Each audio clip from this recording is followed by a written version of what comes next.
पाकिस्तान तहरीक-ए-इंसाफ के हकीकी आज़ादी मार्च के दूसरे मरहले का छठा रोज़ हकीकी आज़ादी मार्च का सराय आलमगीर में 2 मकामात पर पड़ाव होगा।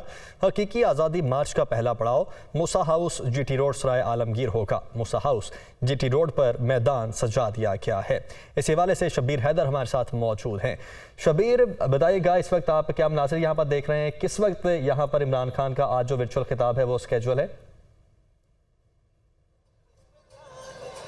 जी बिल्कुल, पाकिस्तान तहरीक-ए-इंसाफ के हकीकी आज़ादी मार्च के दूसरे मरहले का आज छठा रोज़ है और आज सराय आलमगीर में जो है हकीकी आज़ादी मार्च का 2 मकामात पर पड़ाव होगा। और इस हवाले से अगर बात की जाए तो पहला पड़ाव जो है वो मूसा हाउस GT रोड के बाहर होगा और दूसरा पड़ाव जो है वो अड्डा मीरपुर सराय आलमगीर होगा। जो पहला पड़ाव है वो 1 बजे का टाइम दिया गया है कि 1 बजे जो है senior vice chairman Pakistan Tehreek-e-Insaf Shah Mahmood Qureshi जो है वो काफ़िले की सूरत में यहाँ पर आएंगे और यहाँ पर जो है जो मूसा हाउस के बाहर जो है वो चौधरी मूसा इलाही जो है वो उस काफ़िले का जो इस्तकबाल करेंगे और यहाँ पर मैदान जो है वो सजा दिया गया है। यहाँ पर कुर्सियाँ भी लगाई गई हैं और कंटेनर वो भी यहाँ पर इस वक्त पहुँचा दिया गया है और तमाम तैयारियाँ जो है वो मुकम्मल कर ली गई हैं और सिक्योरिटी के सख्त इंतजाम किए गए हैं। और यहाँ पर बताया जा रहा है कि शाह महमूद कुरैशी जो हैं वो 2:30 बजे यहाँ पर खिताब करेंगे, जबकि इमरान खान जो हैं वो 4:30 बजे जो शेड्यूल के मुताबिक खिताब है वो अड्डा मीरपुर सराय आलमगीर जहाँ वहाँ पर जो है स्क्रीन नस्ब की गया वहाँ पर